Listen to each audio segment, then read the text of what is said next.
Howdy folks, and welcome to the Hillbilly Kitchen. Today we're going to be making an absolutely perfect grilled cheese sandwich.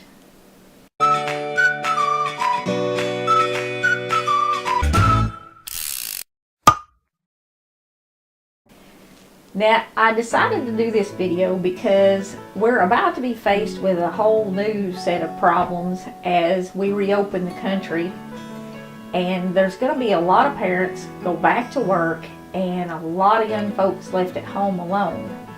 And also there's going to be a lot of people who are playing catch up as they go back, and people are going to need really quick, cheap dinner ideas or meal ideas because they're not going to be able to afford maybe to eat out as much as they were because they're playing catch up. So what I'm going to do in this video and in about the next 4 or 5 videos is do some hot sandwiches, which are really good for a summertime dinner. I mean, just because they're quick and they don't heat up the whole kitchen, and they're pretty easy to do. And they're good for any lunch. So if you've got older kids who are home alone and they want hot lunch, this is perfect.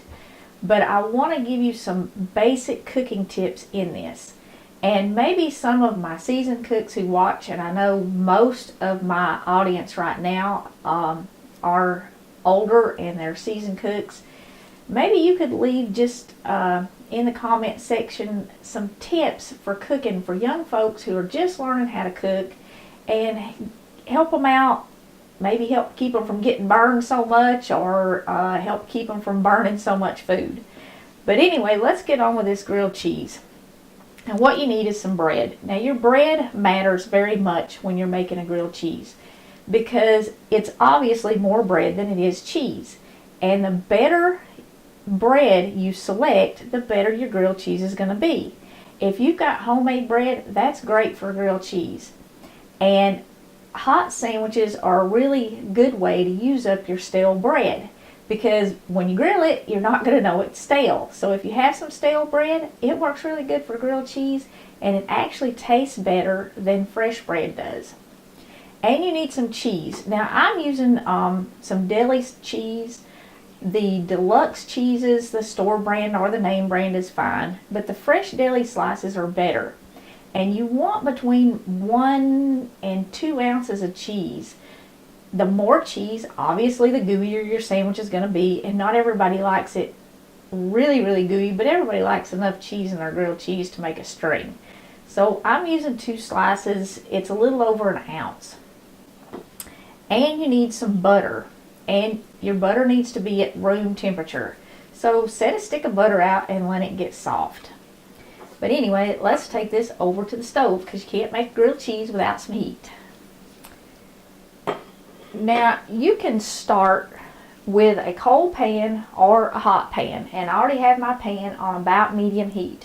You don't want to make a grilled cheese on anything above medium heat, because if you do, you're going to burn up your pan and you're going to burn up your sandwich.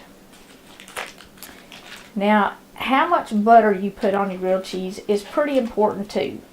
You want to get your bread buttered evenly, but you don't want big clumps of butter on it, because if you have it too thick or you have great big clumps, those areas will take longer to brown, or they might not even brown at all. So you want it even, completely covered, not too thick and not too thin. If you're in a hurry though, don't put it on a stick, because the more butter that you have on it, the longer it's going to take it to brown. This butter has been sitting out all night, but it's not super warm in here. And the butter really changes the flavor of it too. Obviously, the more butter, the more fat, and the richer it is. But that's pretty good right there. I've got some spots that are a little bit thick, but not too bad. And you want to turn the butter side, of course, out. And you just do that to both pieces of bread. Now, I said a lot of folks are going to be needing to save a little money because they're playing catch up. We did grilled cheese sandwiches at yesteryear, and it was about $5 to buy a grilled cheese sandwich made in the deli.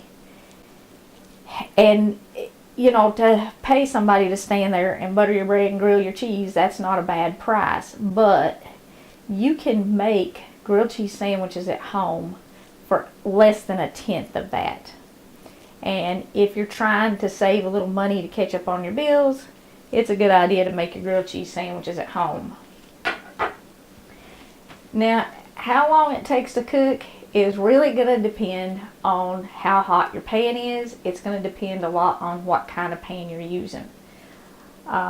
If you're new to cooking, I definitely recommend a good non-stick pan. Spend a couple bucks on a pan because you can make a lot of food really easy in a non-stick pan. Now, if you're new to cooking, I also recommend an oven mitt.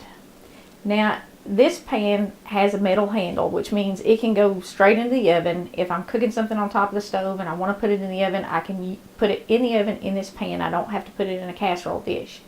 But that also means that this handle over time is going to heat up. The longer it's on the stove, the warmer, and the farther up the handle, it's going to get hot. But this particular pan is made with a hollow handle, which helps keep it cool. Now, chances are on top of the stove, even cooking for hours, this pan is not going to get too hot to handle the handle because it's got that hollow handle in it. The handle's not solid like a cast iron pan, so the hollow part is going to keep it cool. But if you're new to cooking, it's a good idea to get an oven mitt and just go ahead and put it on until you get used to what is hot and what is not. It will save you from a lot of burns. Just use it whenever you're cooking, whether you're cooking in the oven or you're cooking on the stove. That way you don't grab a hot lid, you don't grab a hot pot handle, and pretty much anytime you're using a lid on top of a pot or a pan, it's going to get hot. So you got to grab it just right, or you got to have an oven mitt. Now, after you've been cooking for 50 years or close to it, you know what you can grab and what you can't. But if you're just starting out, that oven mitt's a good idea. And also your hands kind of get toughened up. But let's check this. And you can see that's real time. I talk the whole time, and it just takes a minute if the pan is already hot. Now, if the pan was cold, it would have taken longer. Now, here's another tip. If you want to fix something else to go with this, once you flip it, go ahead and turn your pan off, because the stove eye, now, okay, if you're using an electric stove, if you're using a gas stove, the gas stove eye instantly cools down. But if you're using an electric stove, there's enough heat in the stove eye and enough heat in the pan that it's going to continue to cook until the other side gets golden brown, just like the first side, if you turn the stove eye off when you flip it. And that way, if you want to go make a cup of coffee or whatever, you can leave it and not stand here and watch it. But it's going to take less time for the second side to brown than it did for the first side to brown, because the sandwich is already hot. So it will cook really fast. And if you don't turn the heat on by the time you get to the coffee pot and you get back to your sandwich, it's going to be burned. Now see, that's pretty close already. I like mine just a little bit browner, so I'm going to leave it in there for another second. If you want to add stuff to this, there's a trick to it. Like if you want to put meat on it. And I'm going to do a grilled ham and cheese, and I'm going to show you techniques in that will work for ham, chicken, turkey, roast beef, any kind of meat that you want to add to it. A really easy add-in to a grilled cheese sandwich is bacon, and that's Gabby's favorite, is a bacon grilled cheese sandwich. If you put bacon on it, you do want to make sure it's cooked. You don't ever want to put raw bacon on a hot sandwich you're making. If you add bacon to a grilled cheese or even a bacon cheeseburger, you always want to cook it before you put it on your sandwich. And we're going to talk about that a little bit later. We are going to do a BLT, and I'll talk about the safety with using bacon on your sandwiches when I do that one. But see, it cooked with the stove eye off, and both sides are pretty close to the same. And that's what you want. Nice and golden brown. And that is all there is to making a classic grilled cheese sandwich. Now, like I said, I'm going to do a few of these videos, and I'm going to cover some basic cooking techniques in them. So for our beginner cooks, so that they can get through this new normal without destroying every pot and pan in the house, and maybe save some money too. Something else I'm going to be doing is I'm going to be giving away this stack of cookbooks here. A lot of you have asked where you can get the cookbook, and some of you have said you can't find it. This is on Amazon, and if you just go to Amazon and you type in Hillbilly Kitchen Verses and Vittles, it'll pop right up. They have it on sale a lot of the times, and I chose not to sell them because when Amazon puts them on sale, they sell them and ship them cheaper than I could sell them. So I will put a link in the description of the video, and I do in every video. But if you want to win one of these, in the comment section, just say Hillbilly Kitchen Verses and Vittles.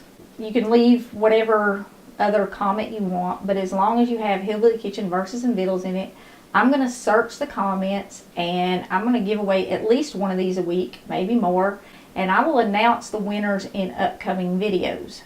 Now, the very next video won't have this in it because I'm going to film the very next video before this video even goes up.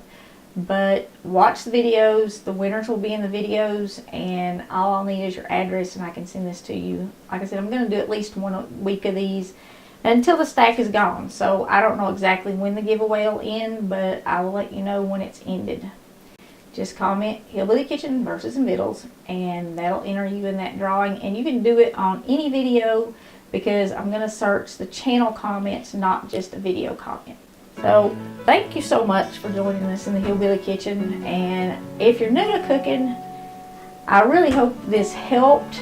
And I hope you subscribe to our channel and click like and keep watching, and maybe try some of our more detailed stuff after you get the basics down.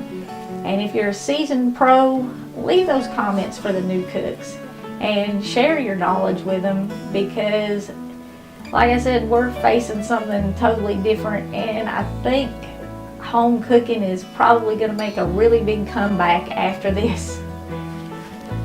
God bless y'all, and until next time, remember to put God first.